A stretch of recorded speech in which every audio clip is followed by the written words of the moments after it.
പനിക്കൂർക്ക ഇല കൊണ്ട് ഒരു പക്കോട ഉണ്ടാക്കി നോക്കാം. ഇതിന് വേണ്ടത് നല്ല പനിക്കൂർക്ക ഇല ഒരു കൈയോളം പറിച്ചു വെക്കണം. കഴുകി വൃത്തിയാക്കി അതിൻ്റെ വെള്ളമെല്ലാം ഉണങ്ങണം. അതിനുശേഷം ഈ പനിക്കൂർക്കയെല്ലാം ചെറുതായി മുറിക്കണം.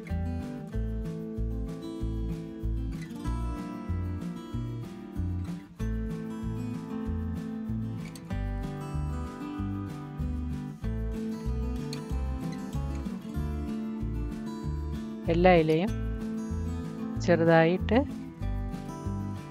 മുറിച്ചെടുക്കാം.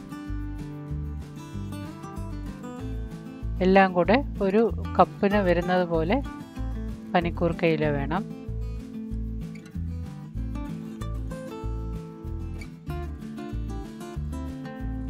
ഇതിലേക്ക്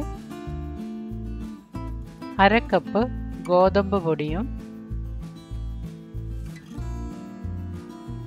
1/4 കപ്പ് കടലമാവും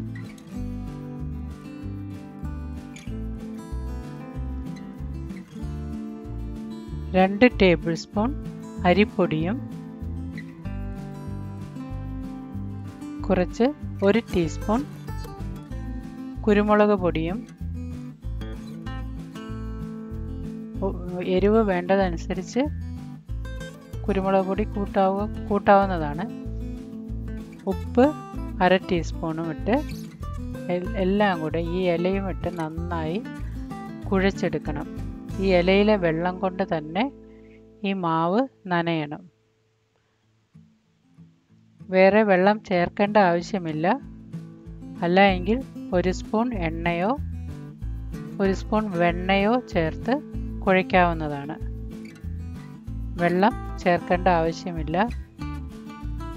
ഇതുപോലെ ആ ഇല നന്നായി ഞെരടി കഴിയുമ്പോഴത്തേക്കും അതിലുള്ള വെള്ളം വെച്ച് തന്നെ ഈ മാവ് നനയും. അതിനുശേഷം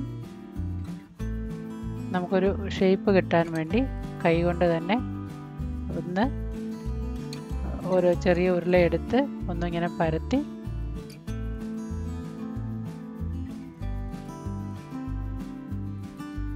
തീരെ കനം കുറയ്ക്കേണ്ട, ഒരുവിധം ചെറിയ കനത്തിൽ തന്നെ പക്കോട ആയിട്ട് തിളച്ച എണ്ണയിലിട്ട് നന്നായി വറുത്ത് കോരാം.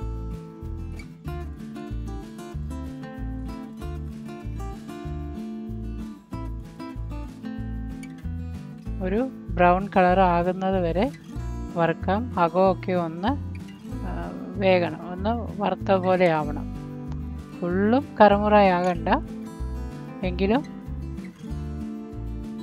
ഒരുവിധം നന്നായി വറുത്ത് കോരാവുന്നതാണ്.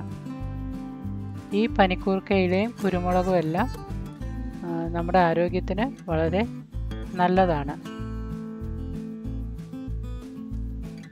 ഇത് നല്ല മണവും ഉണ്ട്, നല്ല രുചിയുമുള്ള ഒരു 4 മണി പലഹാരമായിട്ടൊക്കെ നന്നായി യൂസ് ചെയ്യാവുന്ന ഒരു പലഹാരമാണ്.